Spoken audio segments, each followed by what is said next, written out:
What would you do if you woke up one morning and everything you had built over a lifetime was simply gone? Not slowly, not gradually, but all at once in a single day. Most people never have to answer that question, but Daniel Harper did. And what he chose to do next changed not only his life, but the lives of hundreds of people around him.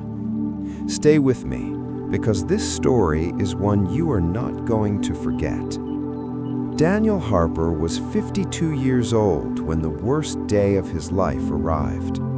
He lived in a modest but comfortable home on the outskirts of a small town in rural Tennessee.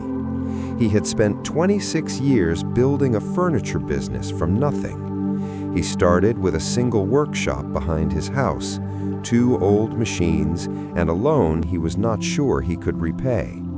He worked through early mornings and late nights. He missed birthdays. He sacrificed weekends. He pushed through seasons of doubt and months where the numbers barely balanced. But little by little, year by year, Daniel had built something real, something solid. His company employed 43 people. His name was known and respected in the region. He had just finished paying off the last of his debts the previous winter. For the first time in his adult life, he felt free. Then came the fire. It started before sunrise, somewhere in the back of the main workshop. By the time the alarm went off, by the time his night watchman called him, by the time Daniel drove the 20 minutes to the property, the building was already swallowed in flames. He stood in the parking lot in his jacket and boots, watching everything he had built burn against a dark sky. The fire department arrived. They worked for hours, but there was nothing to save. When the sun finally rose over the Tennessee hills that morning, all that remained of Daniel's business were blackened walls, twisted metal, and ash. He stood there for a long time after everyone left. The investigation determined the fire started from an electrical fault. An old wire, worn down over years, finally gave out. Nobody was at fault, nobody to blame. It was simply the kind of thing that happens in life without permission and without warning. The insurance Daniel had covered only part of the loss, not enough to rebuild, not enough to pay his staff through the months it would take to start again, not enough to feel like anything other than the end. That night, Daniel sat at his kitchen table and did not sleep. His wife, Carol, sat beside him. She did not try to fill the silence with words that would have felt hollow. She simply sat there. And in that silence, Daniel felt the full weight of what had happened. 26 years, gone in one night. What most people in Daniel's position do next is try to find someone to blame, or collapse under the grief, or walk away. And honestly, no one would have judged him for any of those choices. But Daniel did something different. He did something that even those closest to him did not expect. He called each one of his 43 employees personally. Not with a group message, not with an email. He called every single one of them, one by one, over the course of 2 days, and he said the same thing to each person. He said, "I do not know yet what comes next, but I want you to know that I am not disappearing. I am not giving up, and I am going to do everything in my power to take care of the people who built this with me." Those calls took something out of him, because saying those words out loud meant he had to believe them. And in those first days, belief was the hardest thing to hold on to. There was a man named Roy who had worked for Daniel for 19 years. Roy was 60 years old, a quiet and steady man who had never worked anywhere else in his adult life. When Daniel called him, Roy was silent for a moment, and then he said, "Daniel, I've been thinking. I still have my old truck and my tools. If you need someone to help you clear that site, I'll be there tomorrow morning." Daniel tried to tell him it was not necessary, that Roy did not need to do that. But Roy said, "I know I don't need to, I want to." Roy showed up the next morning, then 3 other workers showed up, then 6 more. Nobody had asked them, nobody had organized it. They simply came. They brought tools and gloves and thermoses of coffee, and they started clearing the debris, working side by side in the cold morning air, not because they were being paid, but because they had spent years building something together, and they were not ready to let it disappear without a fight. Daniel watched them from the edge of the property and felt something shift inside him. Over the following weeks, word spread through the community. A local hardware store offered materials at cost.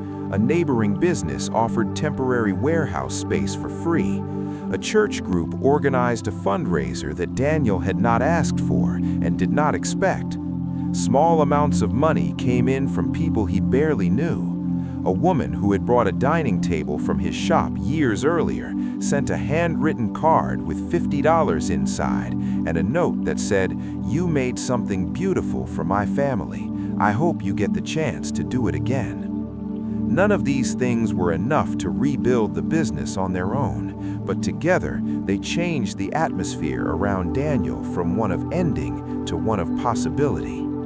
It took him 8 months. 8 months of meetings with banks who said no, of applications that were rejected, of nights where the math did not work no matter how many times he ran it. But Daniel kept showing up. He rented a small temporary space. He started with 4 employees instead of 43. He took small custom orders, personal projects, anything that kept the craft alive and kept people working. He told no one how close to the edge he was during those months. He carried that quietly. Then, in the 9th month, something unexpected happened. A boutique hotel chain reached out. They had seen a photograph of one of Daniel's handmade tables in a local magazine, taken before the fire. They were opening 3 new properties, and they were looking for someone who could provide custom furniture with a story behind it. They were not looking for the cheapest option. They were looking for craftsmanship, for authenticity, for meaning. Daniel sent them a proposal with shaking hands. They said yes. The contract was larger than anything Daniel had ever signed. It was not just a lifeline, it was a launch pad. Within a year of the fire that had taken everything, Daniel's company was not just rebuilt, it was transformed. He brought back 31 of his original workers. He opened a second, larger workshop. And this time, the business was built on something different. Not just skill and hard work, though those things were still there, but also on the loyalty he had witnessed, the community that had shown up without being asked, and the clarity that comes from losing everything and choosing, in spite of that loss, to keep going. People who met Daniel after all of this sometimes asked him how he survived it, how he got through those first days, those first weeks, when the loss was fresh and the future was invisible. And Daniel always gave the same answer. He said, "I stopped asking why it happened to me, and I started asking what I was going to do about it." He paused for a moment whenever he said that, as if he was still deciding whether the words were enough. And then he would add, "And I looked at the people around me. Roy showed up with his truck. That was enough to take the next step. You only need enough light for the next step." There is something in Daniel's story that stays with you long after you hear it. It is not the fire, though that is where the story begins. It is not the hotel contract, though that is where the story turns.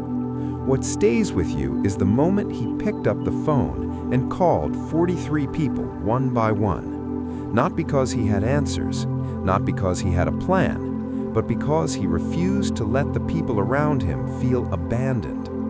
That choice, made in the darkest moment, is what built everything that came after.